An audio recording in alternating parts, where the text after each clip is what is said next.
चाय पे चर्चा देश की आवाज, चाय पे चर्चा देश की आवाज।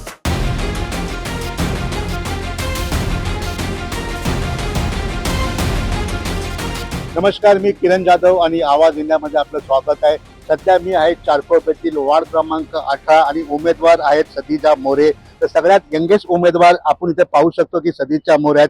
त्यांच्याशी आपण जाणून घ्या त्यांचं काय म्हणणं आहे, येणाऱ्या काळात जे निवडणुकीमध्ये त्यांच्या विभागात ते काय काय कामं करणार आहेत। मॅडम, आपलं स्वागत आहे आवाज इंडियामध्ये। नमस्कार. काय सांगाल, तुम्ही एक युवा उमेदवार ह्या वॉर्डमधून आहेत, कशा प्रकारे तुम्ही या निवडणुकीला बघता? मी या निवडणुकीला माझ्या वॉर्डसाठी तर अशा प्रकारे बघते की जी आपल्या चारकोपमध्ये दादागिरी चालू आहे, लोकांना प्रेशर दिलं जातं की तुम्ही जर आम्हाला मतदान नाही केलं तर आम्ही तुमचे घरं तोडू, आम्ही दिलेल्या पैशांवर तुम्ही जगताय, तुम्हाला आम्ही पैसे देतोय, तुमची ही कामं केली आहेत म्हणून प्रेशर टाकलं जातं। त्यांचं कर्तव्य आहे, त्यांनी कामं केली आहेत, त्याच्यामुळे लोकांची सेवा करणं हे त्यांचं काम आहे, पण त्यांच्यावर प्रेशर टाकणं, दादागिरी करणं हे त्यांचं काम नाही आहे। त्यामुळे मी क्लिअरली चारकोपकरांना आवाहन देते किंवा विनंती करते की तुम्ही हे दडपशाही प्रेशर ह्याच्याकडे लक्ष देऊ नका। तुम्ही आता शेवटची संधी आहे, जर आता त्या आल्या तर आपण सगळे प्रेशरमध्येच राहणार आहोत। हर एक उमेदवार आपला अजेंडा ठेवतो, एक जाहीरनामा ठेवतो। तुमचा काय जाहीरनामा असेल, कशा प्रकारे तुम्ही या वॉर्डमध्ये काम करा? मी सर्वप्रथम तर विद्यार्थ्यांसाठी इथे वाचनालय खोलते आहे फ्रीमध्ये, आणि गार्डनची सुविधा आहे आपल्याकडे। जेवढे चारकोपमध्ये गार्डन आहेत ते अस्वच्छ म्हणजे एकदम विचित्र आहे की लहान मुलांना तुम्ही तिथे घेऊनच जाऊ शकत नाही। दारूचे बाटले, कोण कोण तिथे दारू पीत बसतात, मुलांना खेळण्यासाठी प्रॉपर पद्धत नाही आहे, तिथे लाईटा नाही आहेत आणि एकदम अस्वच्छ आहे। 15 वर्ष त्यांच्याकडे असून त्यांनी ते एकदम अस्वच्छ ठेवलं, त्याच्यामुळे कुठल्या लहान मुलांना इथे खेळण्यासाठी गार्डनच नाही आहेत। परत आपल्याकडे भाजी मंडळी आहे, ती पण व्यवस्थित नाही आहे, तर प्रॉपर ती आपल्याला बनवायची आहे। पार्किंगचा प्रॉब्लेम आहे, ग्राउंड आहे पण त्याच्यात पार्किंग केलं जातं। ग्राउंडमध्ये पार्किंग केलं तर मुलं खेळणार कुठे? जे यंग जनरेशन आहे त्यांना पण क्रिकेट खेळायचे असतात, त्यांच्यासाठी पण टाईम ठेवला नाही आहे त्यांनी की खेळण्यासाठी जागा ठेवली नाही।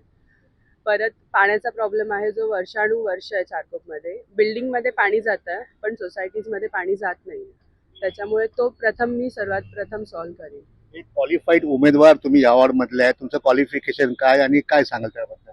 माझं क्वालिफिकेशन आहे MSc इन ऑर्गॅनिक केमिस्ट्री आणि मी आता PhD करते, त्याची एक्झाम देते। आणि मी लोकांना हे सांगेन की शिक्षित उमेदवार आहे मी, फक्त एकदा संधी देऊन बघा आणि त्या संधीचं जर सोनं नाही झालं तर तुमच्यावर। माझ्याबरोबर काही स्थानिक महिला आहेत। ताई, तुम्ही काय सांगाल, एक युवा उमेदवार तुम्हाला लाभलाय, मनसे आणि शिवसेना एकत्र येते, कशा प्रकारे तुम्हाला याचा फायदा होईल? फायदा म्हणजे तिच्या शिक्षणाचाच फायदा आम्हाला जास्त होईल लोकांसाठी। कारण सुशिक्षित जी व्यक्ती आहे, लोकप्रतिनिधी म्हणून निवडून आली तर त्याचा फायदा लोकहितासाठीच केला जाईल, ना की डेव्हलपमेंटसाठी होणार। आज डेव्हलपिंगचंच एवढी कामं चालू आहेत, स्थानिक समस्या तर दूर करणं राहिलं बाजूला, महिलांचाच प्रॉब्लेम, महिलांसाठीच एवढे प्रॉब्लेम आहेत, पाण्याचे प्रॉब्लेम्स आहेत। इथे मार्केटला जर जायचं म्हटलं तर कुठे स्थानिक म्हणजे शौचालय नाही आहे, महिला जर बाहेर मार्केटिंगला गेल्या तर त्याची कुठेच हे नाही आहे, फक्त रिडेव्हलपिंग एवढाच ह्याच्यावर भर दिला जातोय। काय अपेक्षा आहे, काय कामं केली पाहिजे सध्या? जी कामं आधीच्या लोकप्रतिनिधी केलेलीच नाही आहेत, पाण्याची समस्या आहे, पुन्हा मुलांसाठी गार्डन उद्यानं आहेत, मुलांसाठी मैदान हवं आहे। मैदान बघायला गेला तर तिथे आज कचऱ्याचं साम्राज्य जास्त आहे आणि खेळण्याचं कमी आहे, जागा कमी आहे। अजूनही काही स्थानिक महिला आहेत। ताई, तुम्ही काय सांगाल? सर्वप्रथम आनंद वाटला की दोन बंधू एकत्र आले, युती झाली त्यांच्यामध्ये, त्याच्यामुळे मराठी माणसांचा मतदानाचा गट्टा एक आपल्या बाजूने वळेल। आणि दुसरी गोष्ट म्हणजे सुशिक्षित जी आपली उमेदवार उभी आहे तिच्याकडून आम्ही भरपूर अपेक्षा करू। जी मैदानांची समस्या आहे, पाण्याची समस्या आहे, जे 15 वर्ष इथे घडू शकलं नाही, ती आमची सदिच्छा नक्कीच करेल अशी आम्ही अपेक्षा ठेवतो। अजूनही काही स्थानिक लोक आहेत। सर, तुम्ही काय सांगाल, कशा प्रकारे बघतायत की सदिच्छा अगर आली तर काय काय कामं तुम्हाला वाटतं तिने केली पाहिजे? सदिच्छा मोरे जर आली तर सर्वप्रथम अभ्यासिका, शौचालय, पाण्याचा प्रश्न, गार्डनची या दुरावस्था, त्याच्यानंतर प्रत्येक ठिकाणी CC कॅमेरे बसवले जातील, कारण जेणेकरून लोकांना त्रास होणार नाही त्याचा। कारण एवढ्या वर्ष झालं त्यांनी कधी नाही, पण आम्ही आमच्या शाखेमार्फत, शिवसेना मनसेच्या शाखेमार्फत बऱ्याच संस्थांना आम्ही कॅमेरे दिलेले आहेत, मोफत दिलेले आहेत। तो कोणताही BMCचा फंड आम्ही वापरला नाही, पण इथे BMCचा फंड संस्था डेव्हलप करताना संस्थेचे जे सेवरेज लाईन आणि लादीकरण करताना त्याच्यावर 4-5 लाख रुपयाचं कोटेशन असताना 17 लाख रुपये उचललेले आहेत. जो टॅप वाटपसाठी जे 60-65 लाख रुपये फंड वापरले त्याच्यामध्ये बऱ्याच लोकांना टॅप मिळालेले नाही आहे. त्याच्यानंतर जैविक शौचालय असं त्यांच्या नागरिकां संस्थेने एक RTI टाकून काढलेलं आहे. जैविक शौचालय बांधणी केली पण ते जैविक शौचालय 15 वर्षामध्ये चारकोपकरांनी कधी बघितलंच नाही आहे. सेक्टर 8 मध्ये टर्जन पॉईंटला लोक जे वॉकिंगला जातात तिथे आम्ही गेल्या आमच्या अहवालामध्ये सांगितलं होतं महाराष्ट्र नवसेनेच्या, त्यांनी आजपर्यंत ते बनवलेले नाही आहे. आणि जे LGचं ग्राउंड आहे, सन्मान्य आदित्य ठाकरे साहेब त्यांच्या ह्याच्या ओपनिंगला आले होते, ते ओपनिंग करून घेतलंय. त्याचा फंड उचलला की नाही माहीत नाही, पण आजही त्याच अवस्थेत आहे, दुरावस्थेत आहे. त्याच्यानंतर जे शौचालय बनवलंय ते आमदार फंडातून बनवलंय, यांनी तिथे काहीच काम केलेलं नाही. अजूनही काही स्थानिक लोक आहेत. दादा तुम्ही काय सांगाल? सर्वप्रथम मी आवाज टीव्हीचं आभार मानतो की आमची समस्या लोकांपर्यंत तुम्ही पोहोचवताय. आज आमच्या इथे सुशिक्षित उमेदवार उभे आहेत. परत आपले जे दोन्ही ठाकरे बंधू एकत्र आल्यामुळे मराठी माणसाचा उत्साह वाढलेला आहे आणि इथे आमच्या चारकोपमध्ये सर्व मराठी माणूस एकवटलेला आहे आणि आम्हाला 100% विश्वास आहे की आमची सुशिक्षित उमेदवार आहे ही एका 100% मताने ती निवडून येणार आहे. 101% मताने ती येणार आणि आम्ही चारकोपकरांचं जेवढं काही कामं शिल्लक राहिलेले आहेत आम्ही नक्कीच करू, एवढी मी बोलतो. तर तुम्ही काय सांगाल? अजूनही काही स्थानिक लोक आहेत, त्यांच्याशी जाणून घ्या. देसाई साहेब, तुम्ही इकडचे खूप जुने रहिवासी आहात, एक कट्टर शिवसैनिक होतात. काय सांगाल? मनसे शिवसेना एकत्र आल्यात, कसा फायदा होतोय आणि काय अपेक्षा करताय? काल शिवतीर्थावरती दोन्ही भावांची संयुक्त जाहीर सभा झालेली आहे आणि ही जाहीर सभा महाराष्ट्रातल्या जनतेने, मुंबईच्या जनतेने पाहिलेली आहे. सन्माननीय राजसाहेबांनी काल महाराष्ट्राच्या जनतेला आवाज दिलेला आहे, मराठी माणसाला आवाज दिलेला आहे. तो आवाज मी आज माझ्या व्हॉट्सअपला ब्रॉडकास्ट आहे, त्या ब्रॉडकास्टला जवळजवळ 2,500 ते 3,000 लोक आहेत. तर तो आवाज मी आता तुम्हाला 2 मिनिटं ऐकून दाखवतो. तो आवाज मी त्या जनतेला ॲक्च्युली सगळ्या ब्रॉडकास्टला पाठवलाय. राजसाहेब काय म्हणतायत ते तुम्हाला 1 सेकंद मी ऐकून देतो. कोण महाराष्ट्रामधला मराठी माणूस पैसे फेकले की विकला जातो, ही आपली किंमत आणि ही बोली लावणारे कोण? आमचेच. दुसऱ्यांच्या हातावरती बसून त्यांचा उद्देश साध्य करण्यासाठी आमचे लोक हे आमच्या लोकांना फोडतायत. काय दुर्दैव आहे बोला.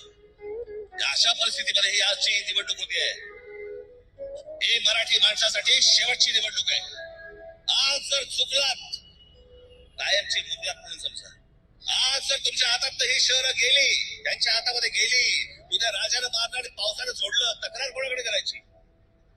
आज इतर राजकीय पक्षांमधले पण जे मराठी लोक आहेत, माझं त्यालाही आव्हान आहे, सोडा ते सगळं. या मराठी माणसासाठी एक व्हा. या मुंबईसाठी आपण हे पाहू शकतो की मराठी माणसे एक वापर कुठेतरी राजसाहेब कालच्या मीटिंगमध्ये म्हणजे सभामध्ये बोललेत की अगर आपण एकत्र नाही आलो तर कुठेतरी जो महापौर असेल तो उत्तर भारतीय असेल. त्याबद्दल काय सांगाल? नाही, महापौर हा मराठीच बसणार, कळलं का? महापौर हा मराठीच बसणार, 100% मराठीचाच महापौर होणार. आणि काल तिथे जयंत पाटलांनी सांगितलंय की ठाकरे बंधूंचाच महापौर या मुंबईवरती बसणार, त्याच्यामध्ये दुमत नाहीये. चारकोपवासियांना मी हेच आवाहन करतोय की उच्च शिक्षित उमेदवार आहे, 25 वर्षाची उमेदवार आहे, शिक्षण चांगलं आहे, लोकांचा प्रतिसाद चांगला आहे आणि जनतेला त्याच्यासाठीच मी आवाहन केलंय की आपण मराठी माणसाने एकवटलं पाहिजे, मराठी माणसाने तिच्या पाठीशी राहिलं पाहिजे. हेच मी जनतेला आवाहन करतोय. गेल्या अनेक वर्षापासून लोकांनी सगळ्यांनी पाहिलं या चारकोपमध्ये काय घडतंय आणि त्याच्यासाठीच तिला अतिशय चांगला प्रतिसाद आहे. आणि लोकांना शंका देखील आता आलेली आहे, कारण या चारकोपच्या लोकांनी हातात घेतलेली निवडणूक आहे आणि जनता ज्यावेळेला एखाद्या हातात कुठलाही प्रश्न घेतो त्यावेळेला विजय नक्की असतो, एवढंच मला सांगायचं आहे. समोरचा उमेदवार पाहिला तर खूप स्ट्रॉंग आहे, खूप पैशाची वाटप काही प्रमाणात बोलतात असं बोलतात. तुम्ही काय सांगाल त्याबद्दल? बघा, जसं राजसाहेब बोलले, मराठी माणसाला आव्हान केले की विकले जाऊ नका, मराठी माणसासाठी उभे राहा. तसंच आज इकडच्या पण मराठी माणसांना आम्ही शिवसेना, आम्ही मनसे, राष्ट्रवादी काँग्रेसचे कार्यकर्ते मिळून आव्हान केले, बाबा पैशांच्या मागे तुम्ही धावू नका, मराठी माणसाच्या हिताच्या मागे धावा. आणि आज 15 वर्षात चारकोपची जी परिस्थिती गंभीर झालेली आहे, म्हणजे तुम्ही आज खेळाचे मैदान बघाल, त्याच्यात पूर्ण पार्किंगनी भरलेलं आहे. मग तुम्ही 15 वर्षात केलं काय? गार्डनमध्ये रात्री लाईट नाहीये, तिथे आज महाराष्ट्र नवनिर्माण सेना सत्तेत नाहीये, पण तिथे लाईटीची व्यवस्था आज महाराष्ट्र नवनिर्माण सेनेने केली, आज ॲम्ब्युलन्स महाराष्ट्र नवनिर्माण सेनेने केले. ह्या लोकांनी 15 वर्ष फक्त स्वतःचा विकास केला आणि स्वतः बिल्डर झाले, पण ह्यांनी जनतेसाठी काही केलेलं नाही. आज त्या अहवालात लिहित आहे मी एनए टॅक्स बंद करेन. अहो, नगरसेवक आणि एनए टॅक्स जो आहे म्हाडाचा काय संबंध काय? म्हणजे तुम्ही शिकलायत कुठून किंवा काय तुमचं शिक्षण काय? मग एनए टॅक्स नगरसेवक बंद करू शकतो का? नाही करू शकत. नगरसेवकच्या हातातच नाही तो विषय, पण त्यांच्या त्या अहवालात टाकतात की मी असं असं करेन. म्हणजे काय झालंय, लोकांची दिशाभूल आहे. म्हणून आम्ही शिवसेना, मनसे आणि राष्ट्रवादीकडनं एकच आवाहन करतो मराठी जनतेला की महाराष्ट्र नवनिर्माण सेनेची जी रेल्वे इंजिन आहे 2 नंबरचं बटन दाबून यांना प्रचंड मताने विजयी करा आणि या जे चारकोपचा 18 नंबर वॉर्ड आहे त्याच्यामध्ये इतिहास घडवा. ताई, तुम्ही काय सांगाल? आपण पाहतो की चारकोपमध्ये हॉस्पिटलची अशी काही सुविधा दिसत नाही. येणाऱ्या काळात काय अपेक्षा करता? कशा प्रकारे इथे काही गोष्टी झाल्या पाहिजे? सर्वप्रथम मी चारकोपमधील सर्व गुजराती, जैन, महाराष्ट्रीयन जे कुठला पक्ष की ज्या कुठल्या जातीची माणसं राहत आहेत त्यांना मी प्रथम विनंती करीन की त्यांनी यावेळी नीट विचार करून आता 15 वर्ष किंवा 19 वर्ष जो नगरसेवक होता त्यांनी आपल्या चारकोपसाठी काय काय काय केलं आहे. मराठी हा विषय जरी आपण साईडला ठेवला तरीही प्रत्येक चारकोपमधील प्रत्येक म्हणजे जनतेने विचार केला पाहिजे की या नगरसेविकेने आपल्यासाठी काय केलंय. नाही इथे BMCचं हॉस्पिटल आहे पण त्या हॉस्पिटलमध्ये काही व्यवस्थित सुविधा नाही आहेत, काही डॉक्टर नाही आहेत. इवन त्याच्यामध्ये आपण जरी प्रेग्नेंट महिलांना घेऊन गेलो त्यावेळी तिथे डॉक्टर नसतात. 1 वाजता नेलं की सकाळी 4 वाजता ते डॉक्टर येतात. अशी परिस्थिती आहे. या सगळ्या गोष्टी आणि मला पूर्ण विश्वास आहे की चारकोपमधील सर्व जनता यावेळी नक्कीच बदल घडवेल ही मला पूर्ण खात्री आहे. ताई, तुम्ही काय सांगाल? मी सांगेल लोकांनी परिवर्तन करायला पाहिजे, कारण गेली 15 वर्ष नगरसेविका म्हणून ज्यांनी काम केलेलं आहे ते चारकोपमध्ये विकास काहीच झालेला नाहीये कामाचा. त्यांनी त्यांचा स्वतःचा विकास केलेला आहे. तर लोकांचा विकास व्हावा आणि लोकांच्या हितासाठी जसं मैदान आणि गार्डन म्हणाले तर गार्डन तर बरेच म्हाडाचे गार्डन इथे आहेत पण ते विकास त्या गार्डनचा झालेला नाही. आपण पाहू शकतो की कुठेतरी विकास फक्त नावापुरत्या पण कामं पूर्ण झाली नाहीत. अजूनही काही स्थानिक लोक आहेत. सर, तुम्ही काय सांगाल? सर, मला एकच सांगायचं आहे, कारण जे आता नगरसेविका या उमेदवार उभे आहे गेले 15 वर्ष, पहिली गोष्ट म्हणजे 2 वेळा राष्ट्रवादीमधून उभे राहिले, तिकडे त्यांना चान्स नाही भेटला म्हणून शिवसेना उद्धव बाळासाहेब ठाकरेमध्ये 5 वर्ष आले आणि आता परत शिवसेना म्हणजेच जे शिंदे गटात गेले. म्हणजे प्रत्येक वेळा फक्त पक्ष बदलायचा फक्त स्वतःसाठी. चारकोपमध्ये आता मी 32 वर्ष या ठिकाणी राहतोय पण 18 नंबर वॉर्डमध्ये कुठच्याही प्रकारचा हा विकास झालेला नाहीये. पाण्याचा प्रश्न मोठा आहे. फक्त इथे बिल्डिंगी झाल्या म्हणजे सर्व झालं नाही असं नाही, पण कुठेतरी विकास झाला असता तर आज पैसे वाटपायची गरजच झाली नसते. जर खरोखर 15 वर्ष या ठिकाणी काम 19 वर्ष केलं असतं तर लोकांपर्यंत पोचायची पण गरज नाही. लोक तुमच्यापर्यंत तर स्वतःहून आले असते की बाबा खरोखर यांनी 15 वर्षात चांगल्या प्रकारे काम केलं, पण कुठच्याही प्रकारचं काम या ठिकाणी झालेलं नाहीये. गार्डन्स म्हणा, पाण्याचे प्रश्न म्हणा, कचरा म्हणा, इतर अजून भरपूर समस्या या ठिकाणी आहे. जसं आता आमच्याकडे काही लोकांनी RTI टाकून त्यांनी जे फंड वापरला गेला पण अक्षरशः फंड वापरला गेला पण तिथे काम कुठच्याही प्रकारचं झालेलं नाहीये. अशा प्रकारे जर आपण परत त्यांना निवडून दिलं तर कुठेतरी एक म्हणतात ना दिशाभूल होण्याची शक्यता आहे. तर एक चांगले उच्च शिक्षित आणि एक चांगले उमेदवार म्हणजे तरुण तरफदार आणि प्रथम सांगायचं म्हणजे स्थानिक उमेदवार या ठिकाणी आम्ही सर्वांनी मिळून किंवा तुम्हाला सर्वांना आम्ही तुमच्या माध्यमातून आवाहन करतो की आपण त्यांना बहुमताने निवडून द्या आणि एक वेळा त्यांना संधी द्या. गेले 15 वर्ष जे काय केलं नाही तर हा इकडे विकास करा. दुसरी गोष्ट एक असं आहे की आता जे एक विषय निघालाय एनए टॅक्सचा. पहिली गोष्ट एनए टॅक्स हा केंद्र शासित आहे. केंद्र शासन आणि महाराष्ट्र शासन यांच्या अखत्यारीत येतो, म्हाडाचा आहे. हा एनए टॅक्स 2022 ला ऍक्च्युली माफ झालेला आहे, त्याचा GR आलेला आहे. इथे लीज अग्रीमेंट आहे. हे कुठच्या नगरसेवकच्या अखत्यारीत नाही. नगरसेवकची कामं कुठच्या रस्ता, ड्रेनेज लाईन बनवणं, इतर ज्या समस्या सोसायटीचे लादीकरण करणं हे नगरसेवकच्या अखत्यारीत येतात. नगरसेवकचं काम आहे नगरची रचना करणं, तर त्या अपेक्षा तुम्हाला त्यांच्याकडून आहेत. सतीच्या झाला. आपण इथे पाहू शकतो कुठेतरी वॉर्ड क्रमांक 18 मध्ये एक यंग आणि युवा उमेदवार येणाऱ्या काळात दिसून येईल. कॅमेरामॅन दत्ता प्रसादसह किरण जाधव, आवाज इंडिया.